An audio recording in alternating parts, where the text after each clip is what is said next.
Voici une synthèse des avantages et inconvénients du JQ7, disponible en version hybride SHSH et hybride rechargeable SHSP en 2026. Avantages, prix très compétitif.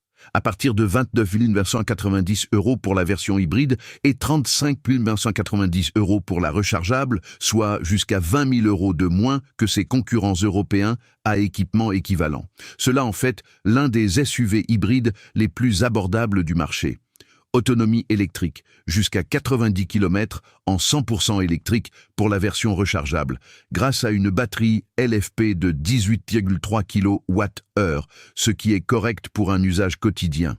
Puissance et performance, 224 ch pour la version hybride et 269 chevaux pour la rechargeable, avec un couple de 365 Nm offrant une bonne réactivité.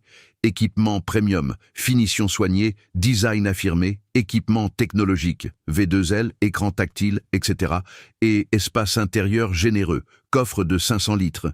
Garantie longue durée, 7 ans ou 150 000 km, ce qui est bien supérieur à la moyenne du marché. Bonus écologique, éligible au bonus écologique pour les hybrides rechargeables selon les conditions en vigueur.